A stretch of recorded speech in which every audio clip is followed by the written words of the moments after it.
आइए सुनिए, देखिए, समझिए सनातन सत्य। जैसी दृष्टि वैसी सृष्टि, दृष्टि विज्ञान। कुदरत, कुदरती रचना एवं कुदरत के कानून से शाश्वत सुख की प्राप्ति। जोधपुर के परम पूज्य महात्मा उपासक प्रोफेसर डॉक्टर सोहन राज तातेड़ के निर्देशन में सनातन सत्य। जैसी दृष्टि वैसी सृष्टि, दृष्टि विज्ञान।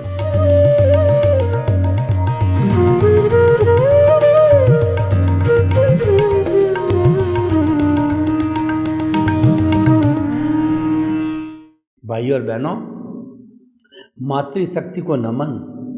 आज का हमारा बहुत सुंदर विषय संजोगों की व्याख्या।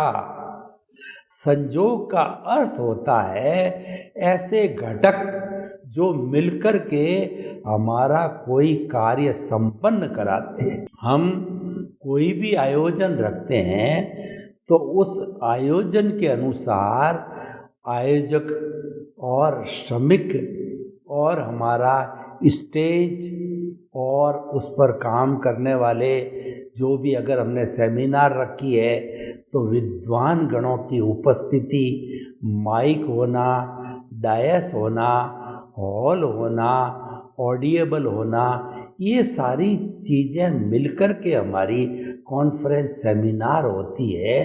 तो इन सारी चीज़ जो इकट्ठी होती है, इतने निमित्त इकट्ठे होते हैं, उनको संजोग कहा जाता है। मैं आपको एक उदाहरण दूं। मुझे एक अच्छी जो है चाय मसालेदार पीनी है, तो हमने संजोग जुटाए कि दूध है, पत्ती है और जो मसाला है, अग्नि है, और अग्नि को जलाने वाली जो है वो मशीन है, और पानी डाल दिया हमने, उसके अंदर पत्ती डाल दी और दूध डाल दिया और फिर मसाला डाल करके हाथ से हिलाया, 4-5 बार उकाड़ा लिया, तब जाकर के एक अच्छी चाय मुझे पीने को मिली।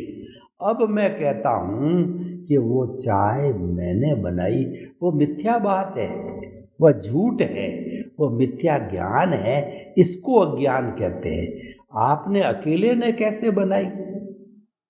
दूसरे सारे घटक नहीं होते, पानी, दूध, चीनी और आपकी जो चाय, मसाला, तो अग्नि, ये नहीं होते तो आपको चाय कैसे मिलती?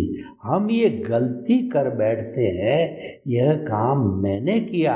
एक मकान हम बनाते हैं तो देखिए उसमें सरिया लगता है, सीमेंट लगती है, ईंट लगती है और प्लास्टर के लिए गारा बनाना पड़ता है और आरसीसी करनी पड़ती है और फर्श बनानी पड़ती है, लकड़ी के दरवाजे बनाने पड़ते हैं, मैसन काम करता है, कारपेंटर काम करता है, इलेक्ट्रिशियन। हम तो हमारा ज़मीन पे लेआउट करा करके और पेमेंट करने वाला होता है, तो हम तो एक निमित्त हैं।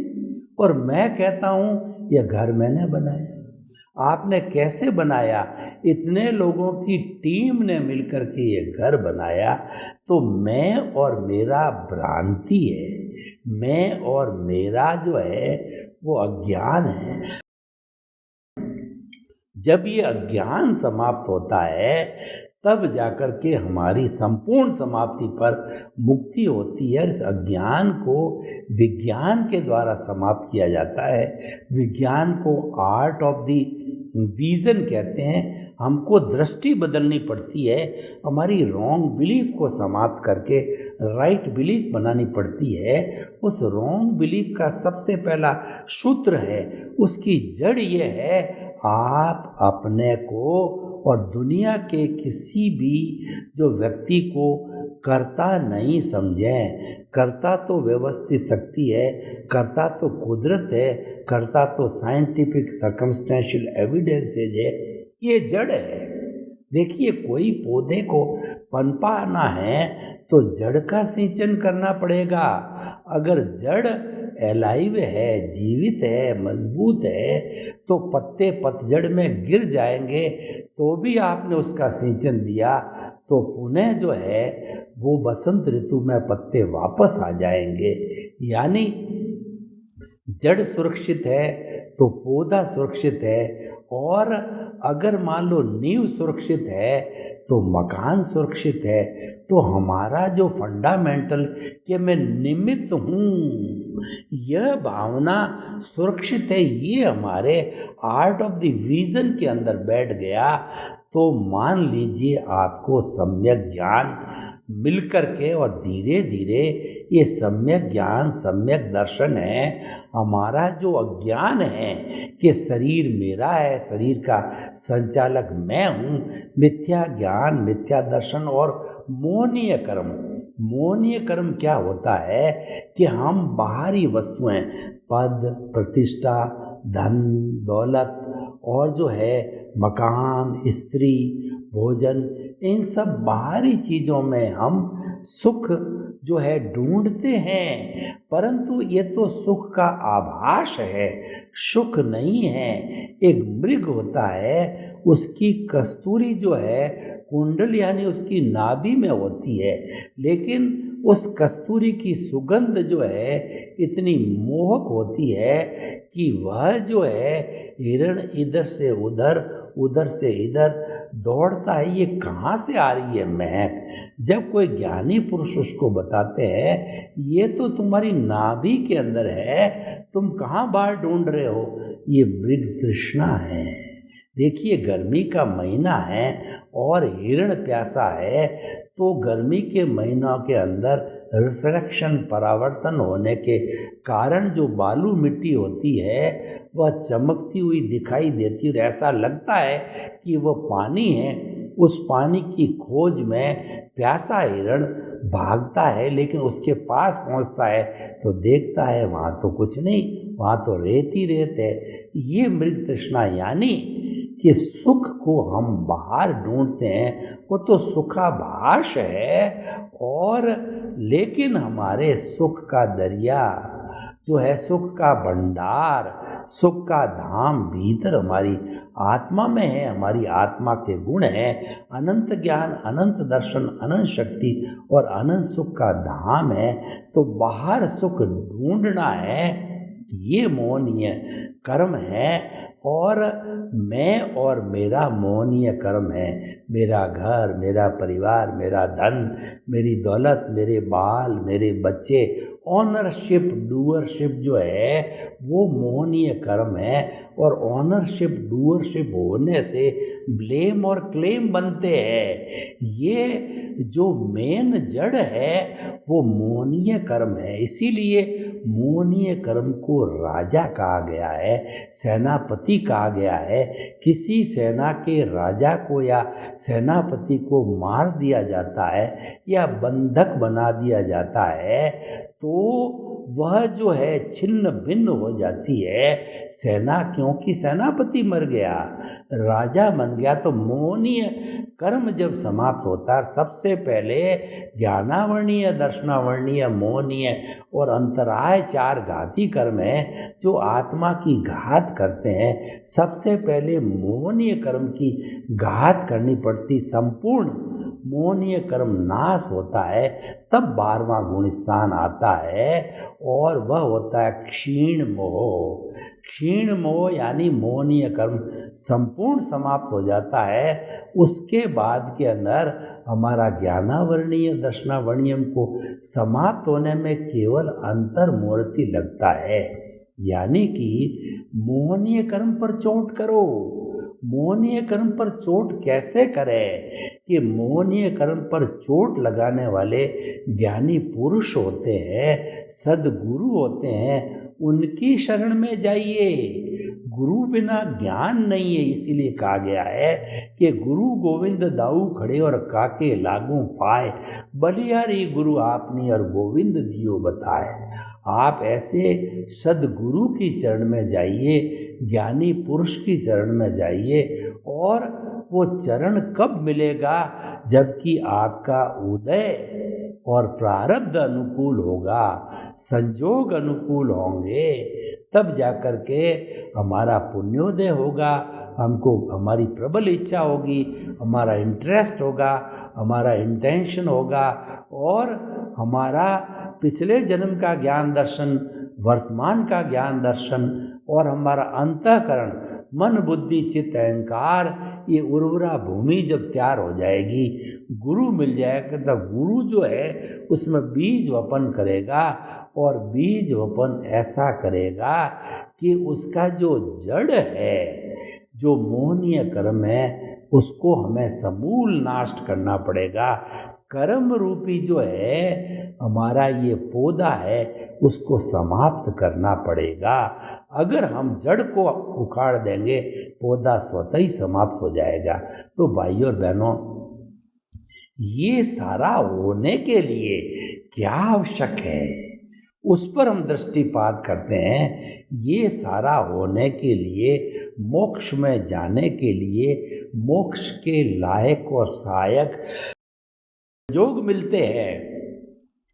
भुगतान का डिस्चार्ज पूरा करने के लिए हमारे को भुगतान के लायक जो है संजोग मिलता है। हमको गाड़ी का संजोग मिलता है, तब हम जोधपुर से बॉम्बे जाते हैं, जोधपुर से जो है हम दिल्ली जाते हैं, हमारे पास टिकट है, लेकिन ट्रेन का टाइम फिक्स है और हम 1 मिनट मिस हो गए, गाड़ी चली गई। इसका अर्थ क्या हुआ? संजोग अनुकूल नहीं है। तो उन संजोगों की व्याख्या करेंगे। ये संजोग क्या है जो हमारा काम बनाते हैं? तो कुदरत कहती है कि संजोग की मालिक मैं हूँ, यानी कर्ता मैं हूँ, और तुम व्यर्थ ही झूठे जो है वो मालिक बनते हो कि संजोगों का मालिक मैं हूँ। कुदरत साफ कहती है कि जगत से समझ जीव 84 लाख जीवा योनि के प्राणी, जो कि उत्पत्ति स्थान है, बर्थ प्लेसेज है, लेकिन उनकी संख्या असंख्य अनंत है। तो वो जो है असंख्य अनंत है, तो उन सब का जो है संजोग जुटाने वाला वो कुदरत कहती है मैं ही हूँ। तो इसीलिए, लेकिन व्यक्ति जो है अपने मिथ्या ज्ञान, मिथ्या दर्शन से शरीर मेरा है, शरीर का संचालक मैं हूँ, कुदरत नहीं है, व्यवस्थित शक्ति नहीं है, साइंटिफिक सर्कमस्टेंशियल एविडेंसेस नहीं है, मिथ्या ज्ञान, मिथ्या दर्शन करके और कुदरत का कानून तोड़ करके, कुदरत के विपरीत जा करके, और वह जो है वो कॉजेस डाल करके भाव भवान्तर के अंदर घूमता रहता है। अब हम संजोगों की व्याख्या करते हैं। वो संजोग 5 कहे जाते हैं: द्रव्य, क्षेत्र, काल, भाव और भव। इन 5 संजोगों से सृष्टि, कुदरत, पर्यावरण, कुछ भी कहिए प्रकृति, ये हमारा जो है हर प्राणी का जो है संचालन करती है। उदाहरण के तौर पर कहिए, पहले भाव की बात करूं, भाव का अर्थ होता है नरक गति, तिर्यंच गति, मनुष्य गति, देव गति। और भाव का जब कर्म हमको मिल गया तो वो भाव हो गया। और ऐसा बताया जाता है कि भाव जीवन के अंदर एक बार ही बनता है, और कुछ जो है अवधारणा यही कहते हैं लगभग 8 अवसर मिलते हैं आयुष्य कर्म के, और हर बार में उसको फोटो पड़ता है। जो फोटो पड़ता है वह अलग अलग गति का पड़ता है, लेकिन फोटो के अंदर संशोधन करते करते अंत मति सो गति। तो अंत समय के अंदर हमारा जैसा फाइनल फोटो हो जाता है, उसके अनुरूप जो है हमको गति मिलती है, मनुष्य भव मिलता है। खैर, ये जो है हमारा आयुष्य भव हो गया। तो हम क्या कहना चाहते हैं? भव एक बार होता है, और अब भाव, भाव हर क्षण गिरते रहते हैं। भाव सत्ता हमारी आत्मा की सत्ता है। आत्मा पर कुदरत का कानून लागू नहीं होता है। आत्मा बादशाह है। आत्मा के लिए कहा गया, चाह गई चिंता मिटी मनुआ बेपरवाह, जिनको कुछ न चाहिए सोई शहंशाह। आत्मा शहंशाह है, इसको कुछ नहीं चाहिए, इसको कोई तरह की भीख नहीं है, भय नहीं है। ये भीख और भय तो इस मन वचन काया रूपी पुतले को है। ये पुतला इतना लालची है कि दुनिया भर का धन इसको दे दिया जाए तो भी धापता नहीं है। इसीलिए कहा है कि तृष्णा जो है आकाश समान अनंतिया।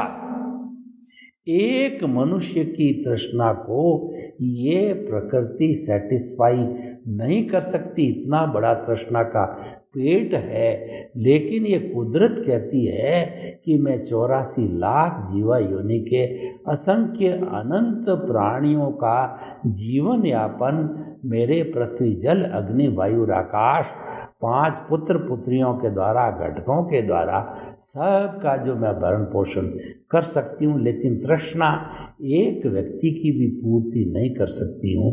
तो इसीलिए हम आपको कहना चाहते हैं, ये भाव तंत्र है ना, मनुष्य का भाव कहीं का कहीं चला जाता है।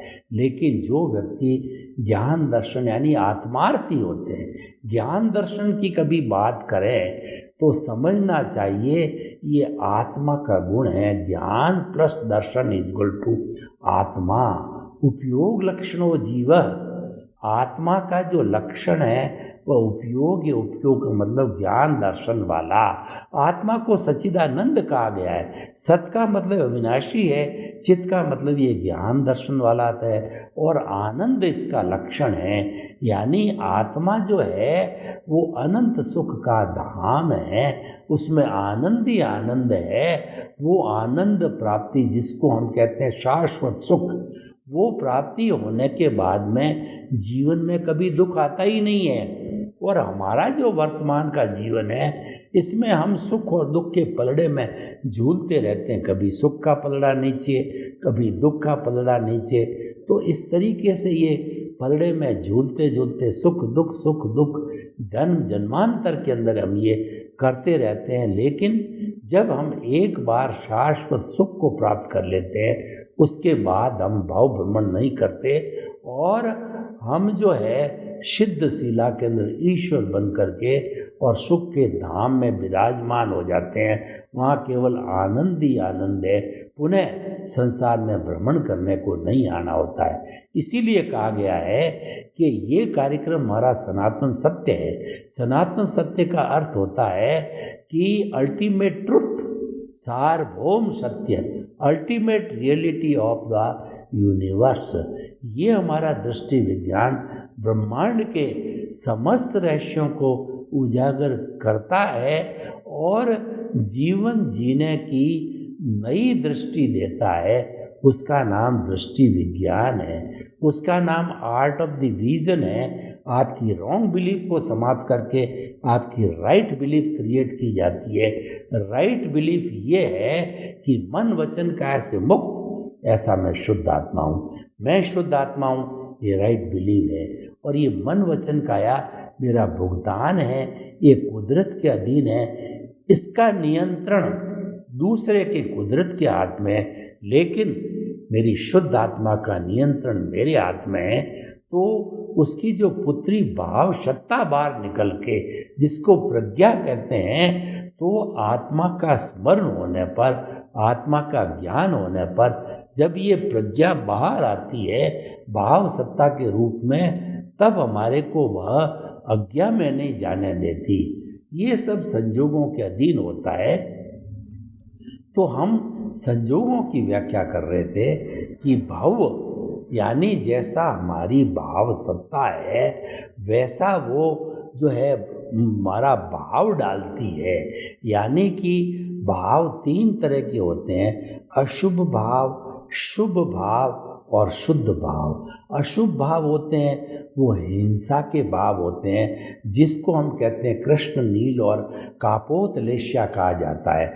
कृष्ण का मतलब गहरे काले रंग के परमाणु होते हैं, वो कृष्ण लेश्या वो गहरी हिंसा के कारण होते हैं, हिंसा के भाव होते हैं।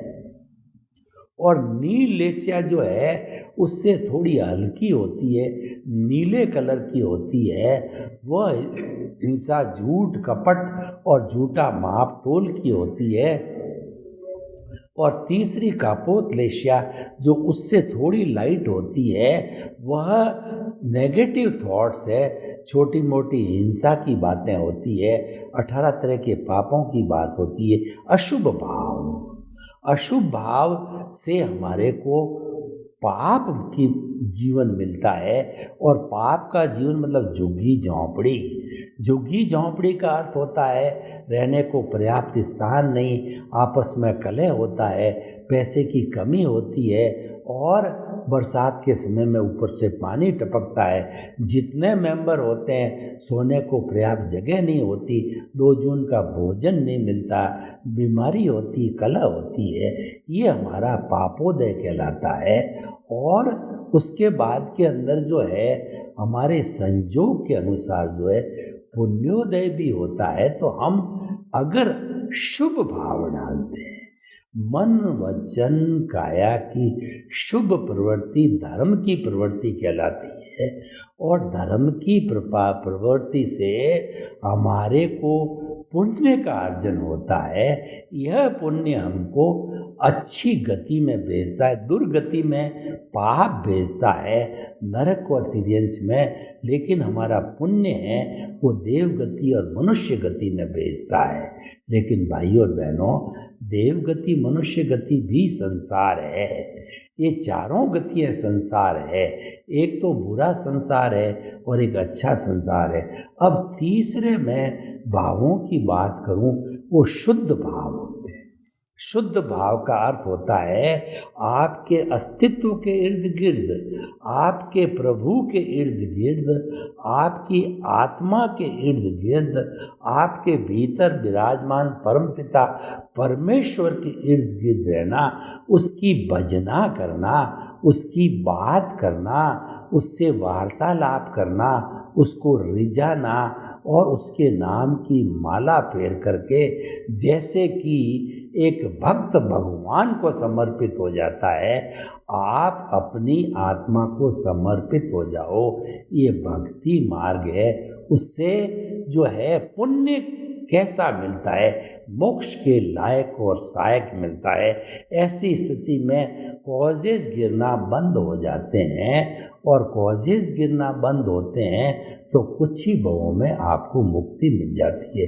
ये सारा भावों का खेल है। तो ये हमारा भव हो गया, दूसरा भाव हो गया, और तीसरा द्रव्य। द्रव्य मतलब व्यक्ति विशेष, उसको व्यक्ति को द्रव्य कहते हैं। द्रव्य के अंदर एक खोने वाला, एक पाने वाला, एक लेने वाला, एक देने वाला, एक सुख पाने वाला, एक दुख पाने वाला, ये दोनों अपने कर्मों के अनुसार द्रव्य है। और क्षेत्र का मतलब स्थान, जो हिसाब है, जिस स्थान पर भुगतान होना होता है उसी स्थान पर वो दोनों जीव लेने वाला देने वाला जाते हैं और वहीं पर उन कर्मों का भुगतान होता है, वह क्षेत्र होता है। तो द्रव्य मतलब पाने वाला और देने वाला लेने वाला व्यक्ति, वो द्रव्य हो गया। क्षेत्र जहाँ पर वो दोनों अपने कर्मों का लेन देन करते हैं वो क्षेत्र हो गया। और काल का मतलब वो समय मैच्योर होना चाहिए। हमारा कर्मों का बंधन होता है वो जो है हमारा प्रकृति और प्रकृति स्थिति प्रदेश और अनुभाग। स्थिति का अर्थ हो गया कितने समय तक कर्म आत्मा के साथ में रहेगा। कार्बन शरीर ये काल है, काल पकना चाहिए। आपने आज जो है आम का पेड़ लगाया और आप तुरंत ही अपेक्षा करो कि मुझे मीठे आम मिलने लग जाए, तो आम का पौधा तो 12 साल बाद बनता है। तो इस जन्म में जैसे जैसे हम कर्म डालते हैं, उस कर्म को क्रियमाण कहते हैं गीता की भाषा में, और वो कर्म जाकर के हमारे कर्म शरीर के अंदर संचित हो जाते हैं, पकने को चले जाते हैं। और जब पकते हैं तो नेक्स्ट बर्थ के अंदर वो जो है वो प्रारब्ध कहलाता है, प्रारब्ध कर्म कहते हैं, उदय कर्म कहते हैं। जब राइज होता है, उदय आता है, तब उसको प्रारब्ध कहा जाता है। वो पकने को पूरा समय, एक जीवन पूरा लगता है नेक्स्ट बर्थ में जो प्रारब्ध आता है। तो इसलिए भाइयों और बहनों, ये हमारा, मैं एक उदाहरण के द्वारा आपको द्रव्य क्षेत्र काल भाव का बताना चाहता हूँ। मान लीजिए गर्मी का मौसम है, मेरे बाल बहुत बढ़ गए हैं और गर्मी लग रही है, तो मैंने भाव किए। भाव तो देखिए एक बार होता है, वो तो अगले जन्म से अर्थ होता है, उसकी बार बार व्याख्या करने की जरूरत नहीं है। द्रव्य क्षेत्र काल भाव तो हर क्षण बदलते रहते हैं। तो मैंने भाव किया कि मुझे बाल कटाने हैं, तो हमेशा जिस दुकान के ऊपर बाल कटाता हूँ वहाँ गया, तो वहाँ जाकर के देखा, पता किया कि 4-5 लोग पहले से बैठे हैं, तो ये हमारा, और वो नाई नहीं है, यानी क्षेत्र तो मिल गया, द्रव्य नहीं है, मैं भी हाजिर हूँ, तो हमारा काम नहीं हुआ। ये द्रव्य क्षेत्र काल भाव मिलकर के ही संजोग जुटाते, तभी काम बनता है। सर्वे भवन्तु सुखिनः, सर्वे सन्तु निरामया।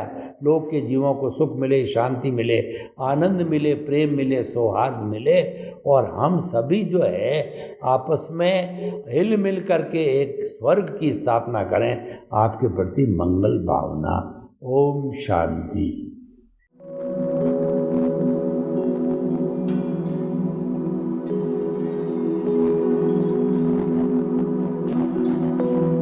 एक ऐसा अंतर्राष्ट्रीय ख्याति प्राप्त मानव जो गुरु प्रेरणा से पिछले 20 वर्षों से वानप्रस्थ जीवन जीते हुए 24 घंटे मानवता की सेवा में संलग्न है। एक ऐसा मानव जो अभी राष्ट्रीय, अंतर्राष्ट्रीय टीवी चैनलों पर 7,500 एपिसोड के माध्यम से सनातन सत्य, आत्मविज्ञान एवं पुनरुत्थान, व्यवहार एवं निश्चय जगत के जीवनोपयोगी विषयों पर हृदय स्पर्शी प्रवचन कर चुका है। उस मानव का नाम है महात्मा उपासक प्रोफेसर डॉक्टर सोहन राज तातेड़।